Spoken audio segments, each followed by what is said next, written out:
الحمد لله وكفى وسلام على عباده الذين اصطفى أما بعد أعوذ بالله من الشيطان الرجيم بسم الله الرحمن الرحيم شهر رمضان الذي أنزل فيه القرآن هدى للناس وبينات من الهدى والفرقان وقال النبي صلى الله عليه وسلم إذا جاء رمضان فتحت أبواب السماء وغلقت أبواب جهنم وسلسلت الشياطين رواه البخاري أو كما قال عليه الصلاة والسلام۔ عزیز دوستو، حاضرین مجلس،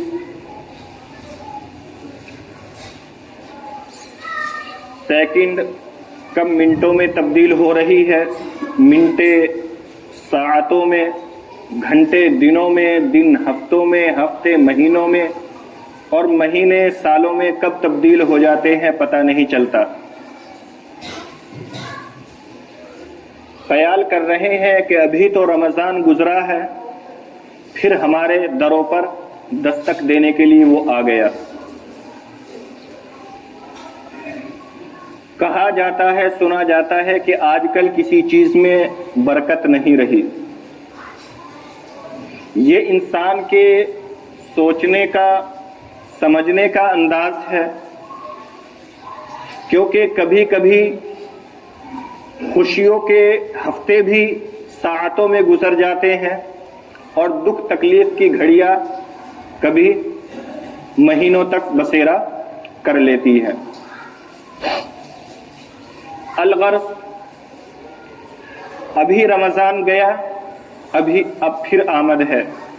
آج 26 تاریخ ہے، 3 یا 4 روز بعد پھر ہمارے دلوں پر اور ہمارے دروازوں پر دستک دینے کے لیے تیار ہے۔ کہتے ہیں کہ رمضان ہمارا مہمان ہے، مہمان آتا ہے چلا جاتا ہے، لیکن عزیز دوستو، جس طرح رمضان ہمارے لیے مہمان ہے، ہم بھی رمضان کے لیے مہمان ہیں۔ ایک دن ایسا آئے گا کہ رمضان اپنی تمام رونقوں کے ساتھ میں آئے گا، لیکن تب ہم نہیں ہوں گے۔ ابھی رمضان چلا جاتا ہے لیکن ہم ہوتے ہیں۔ تو ایسا نہیں ہے کہ صرف رمضان ہی مہمان ہے، ہم خود بھی رمضان کے لیے مہمان ہیں۔ اور جب مہمان آتا ہے تو انسان اس کی قدر افزائی کرتا ہے، اس کے اہتمام میں اپنے گھر بار کو درست کرتا ہے، بچوں کے کپڑے تبدیل ہوتے ہیں، پردے بدلے جاتے ہیں، اور گھر کی تزئین و آرائش ہوتی ہے۔ اور جتنا بڑا مہمان ہوتا ہے اتنی ہی زیادہ اس کی منتظر نگاہیں ہو جاتی ہے۔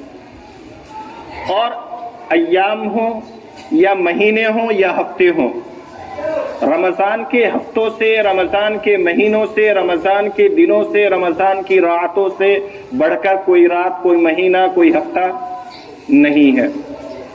تو لہذا یہ استقبال کے اعتبار سے، اہتمام کے اعتبار سے سب سے بلند اور سب سے اہم مہینہ ہے۔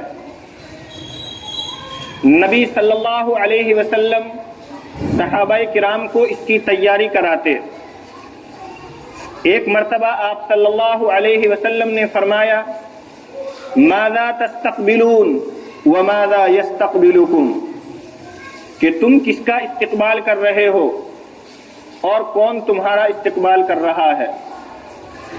جب آپ صلی اللہ علیہ وسلم نے یہ بات 3 مرتبہ ارشاد فرمائی تو حضرت عمر گویا ہوئے، یا رسول اللہ، کوئی وحی اترنے والی ہے، کوئی وحی اترنے والی ہے یا دشمن سے جنگ ہونے والی ہے؟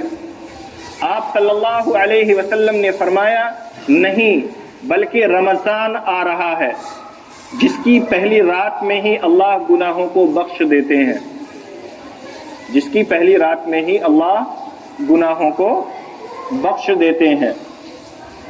اسی طرح آپ صلی اللہ علیہ وسلم نے فرمایا کہ جب رمضان آتا ہے فتحت ابواب السماء، تو آسمان کے دروازے کھول دیے جاتے ہیں، وغلقت ابواب جہنم، اور جہنم کے دروازے بند کر دیے جاتے ہیں، وسلسلت الشیاطین، اور شیاطین کو قید کر دیا جاتا ہے۔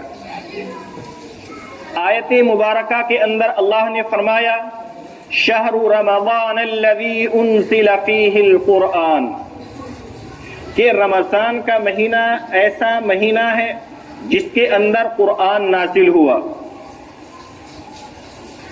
ھدی للناس، جو لوگوں کے لیے ہدایت کا سامان ہے، وبینات من الھدی والفرقان، اور اس میں ہدایت کی اور غلط صحیح کے درمیان تمیز کرنے والے دلائل ہیں، کھلی نشانیاں ہیں، کھلی بینات ہیں، واضح طور پر اللہ نے وہ دلائل، وہ اصول، وہ قوانین ہمارے لیے بتلا دیے ہیں کہ جن پر چل کر انسان راہ ہدایت میں اور راہ ضلالت میں تمیز کر سکتا ہے۔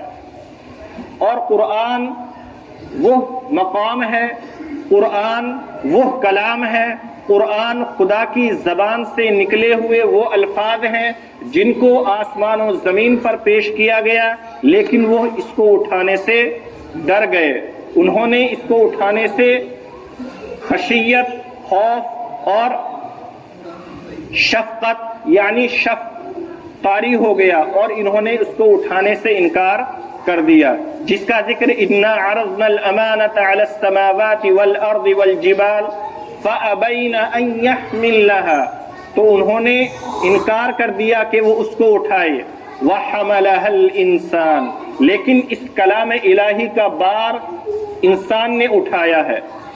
تو لہذا اب اس انسان کو اپنی زندگی کا رخ، اس انسان کو اپنی زندگی کا رخ قرآن کے اعتبار سے کرنا ہے، اور وہ قرآن اسی مہینے کے اندر نازل ہوا ہے۔ ایک حدیث کے اندر آتا ہے جس کا مفہوم ہے کہ اللہ تبارک و تعالی اس مہینے کے اندر سرکش شیاطین کو قید کر دیتے ہیں تاکہ وہ مؤمنوں کو گمراہ نہ کرنے لگ جائے، کہ جس طرح پورے سال ان سے گناہ کراتے رہے، رمضان کے اندر بھی ان سے گناہ نہ کرا پائے۔ لیکن ہم گناہوں کے اندر اتنے ملوث اور اتنے گناہوں کی نحوست یا نجاست ہمارے دلوں کے اندر اتنی پیوست ہوتی ہے کہ ان سرکش شیاطین کے سگنل بھی ہم بہت آسانی سے پکڑ رہے ہوتے ہیں، اور ان کے احکام پر اور ان کے بتلائے ہوئے طریقوں پر چل رہے ہوتے ہیں۔ عزیزو، اللہ نے فرمایا صبغۃ اللہ، کہ ایک ایمان والے کو اللہ کے رنگ میں رنگ جانا چاہیے۔ ومن احسن من اللہ صبغہ، اور اللہ کے رنگ میں رنگنے سے بہتر کوئی رنگ نہیں ہے۔ تو جب ایک ایمان والا اللہ کے رنگ کو اتار دیتا ہے اور اس کی رنگت پھیکی پڑ جاتی ہے، رنگ اور کوڑا کرکٹ اس رنگ کی جگہ لینے لگتا ہے، تب رمضان آتا ہے، رمضان کی تپش، رمضان کی گرمی اس زنگ کو جلاتی ہے، اور پھر انسان اللہ کے رنگ میں ڈوب جاتا ہے۔ اسی لیے رمضان آتا ہے۔ رمضان رمضان سے مشتق ہے، بمعنی جلانا، خاکستر کر دینا۔ زمانہ جاہلیت میں بھی اس مہینے کا یہی نام تھا، چونکہ زمانہ جاہلیت میں نام پھلوں کی یا پیداوار کی یا موسموں کی مناسبت سے رکھے جاتے تھے۔ چونکہ اس مہینے میں حد سے زیادہ گرمی ہوتی تھی، لہذا انہوں نے اپنے مہینوں کے نام اپنے مہینوں کا نام رمضان رکھ لیا. وہ دیگر انگریزی تاریخ کا اعتبار نہیں کرتے تھے، تو اسی اعتبار سے جب انہوں نے تجویز کیا، اور عرب میں گرمی بھی ویسے بھی زیادہ ہوتی ہے، اور جب یہ مہینہ خاص طور پر جب گرمی کے ایام میں آتا ہے تو اور زیادہ گرمی ہوتی ہے، تو اس گرمی کی تپش کی وجہ سے انہوں نے اس مہینے کا نام رمضان رکھ لیا تھا. جب اسلام آیا تو اس نے اس نام کو اور اس لفظ رمضان کو باقی رکھا، اور آج بھی وہ باقی ہے. لیکن اس نام کی خاصیت جو پائی جاتی ہے وہ روحانی اعتبار سے پائی جاتی ہے کہ یہ انسان کے گناہوں کو جلانے میں سب سے اہم کردار ادا کرتا ہے. تو جب ہمارے سامنے یہ بات آ گئی ہے کہ ہمارے سامنے رمضان آنے والا ہے، تو ہمیں بھی چاہیے کہ ہم رمضان کا استقبال کریں. رمضان کا استقبال کریں. رمضان کا استقبال یہ نہیں ہے کہ بینر لے کر کے کھڑے ہو جائیں کہ رمضان آ گیا ہے. رمضان کا استقبال یہ نہیں ہے کہ زبان سے نعرے لگانے لگے کہ رمضان آ گیا ہے. رمضان کا استقبال یہ نہیں ہے کہ مسجد متعین کر لے کہ مجھ کو 5 دن کی تراویح پڑھنی ہے، 10 کی پڑھنی ہے، اس لیے خاص کر لیا. رمضان کا استقبال یہ نہیں ہے کہ سحری میں کون سا کھانا بننا ہے اور افطار میں کون کون سے پکوان بننے ہیں، اس کی لسٹ تیار کرنی ہے. رمضان کی تیاری یہ نہیں ہے کہ لاسٹ جمعے کو کون سے کپڑے پہننے ہیں، عید پر کون سے کپڑے پہننے ہیں، وہ ابھی سے خرید کر درزی کو دے دیتا ہوں کہ پھر بعد میں موقع نہیں ملے گا. رمضان کی تیاری یہ نہیں ہے کہ انسان بازاروں کو سجانے لگ جائے، بلکہ رمضان کی سب سے پہلی تیاری یہ ہے کہ جن گناہوں کے اندر انسان 11 مہینے لگا ہوا ہے، ان گناہوں کو چھوڑنے پر وہ آمادہ ہو جائے. رمضان کی تیاری یہ ہے کہ اگر ناجائز یاریاں، ناجائز محبتیں جاری ہیں تو ان کو بند کر دیا جائے. اگر نمبر پر بار بار کال آتی ہے تو اس کو بلاک کر دیا جائے یا اس کو نمبر ہی تبدیل کر دیا جائے. رمضان کی تیاری یہ ہے کہ جو یوٹیوب، فیس بک یا انسٹاگرام پر جو ریل دیکھنے کا معاملہ چلا ہوا ہے ان کو بند کر دیا جائے، اور جو عموماً بے حیائی کے لیے فیس بک پر جو شادی شدہ نوجوان بھی سنگل بنے بیٹھے ہیں، دوسروں کو پھنسانے کے چکر میں خود پھنس جاتے ہیں اور دوسروں کی محبت کا شکار ہو جاتے ہیں، وہ بھی بچ جائے کہ کم از کم مجھے اس مہینے یہ چیز نہیں کرنی ہے. تو رمضان کی تیاری یہ ہے کہ اگر کسی سے قرض لیا ہے اس قرض کو ادا کر دے. رمضان کی تیاری یہ ہے کہ اگر کسی کے حقوق باقی ہیں تو ان حقوق کو ادا کر دے. رمضان کی تیاری یہ ہے کہ اگر کسی کاروبار میں پھنسا ہوا ہے اس سے نکل جائے تاکہ اطمینان کے ساتھ، سکون کے ساتھ رمضان کا مہینہ عبادت کے اندر صرف ہو سکے. لیکن ہماری تیاری میں بھی اور ہمارے عمل میں بھی زمین آسمان کا فرق ہوتا ہے. اسلاف کی تیاری یہ تھی کہ وہ رمضان کی تیاری کرتے تھے تاکہ سحری کے وقت تہجد میں کتنی رکعت پڑھنی ہے، مجھے کتنے قرآن پڑھنے ہیں، اور ہماری تیاری یہ ہوتی ہے کہ سحری میں کون سا کھانا کھانا ہے اور افطار میں کون سی چیزیں بننی ہے. اسلاف کے رمضان کی پہچان بھوک، تھکان، تکلیف، مشقت ہوا کرتی تھی.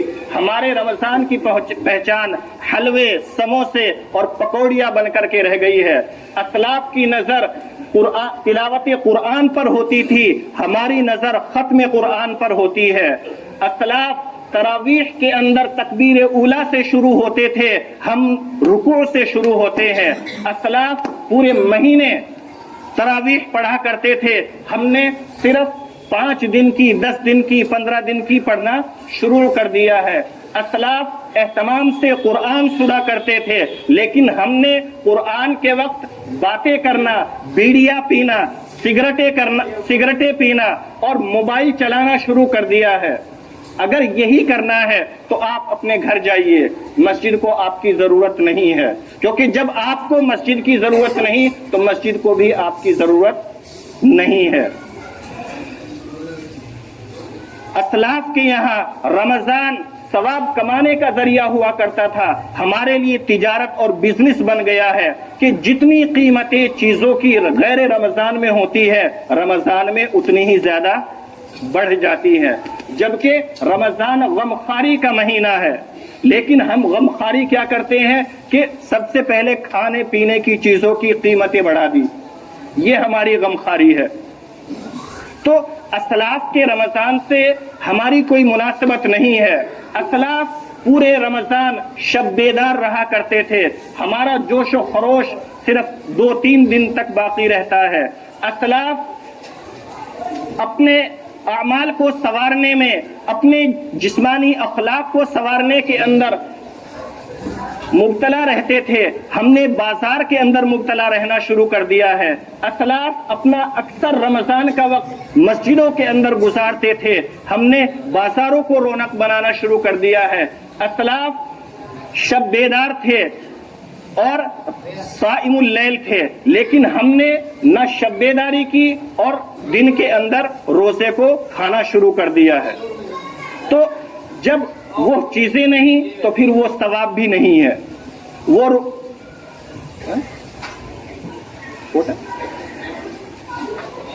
چائے کا ہوٹل بھی دیکھیں۔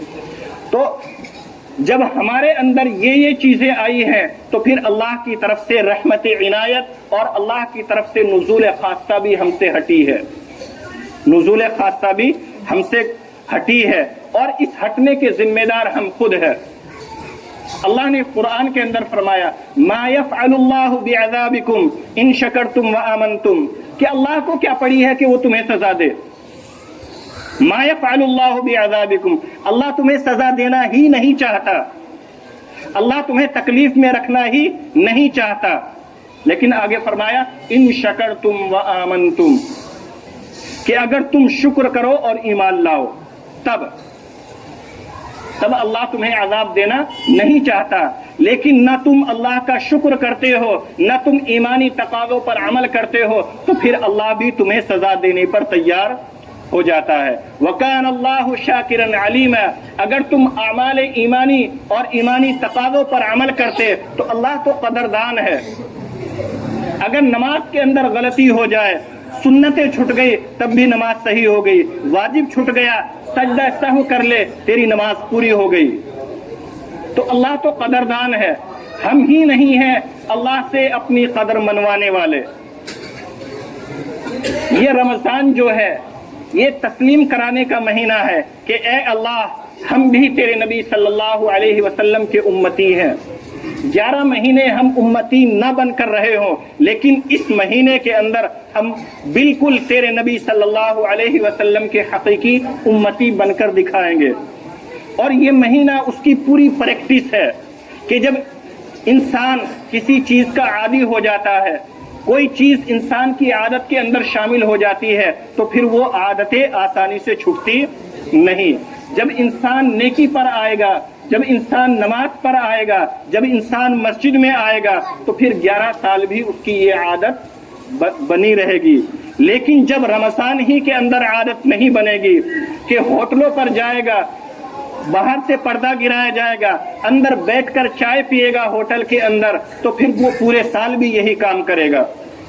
جب وہ تمام لوگ روزے رکھ رہے ہیں، تمام لوگ بھوک کے اندر مبتلا ہے، تمام لوگ پیاسے ہیں، تو وہ بھوکوں کے ساتھ کھڑا نہیں رہ سکا، پیاسوں کے ساتھ کھڑا نہیں رہ سکا، تو جس وقت یہ چیز نہیں ہوگی وہ بھی کھڑا نہیں رہ پائے گا۔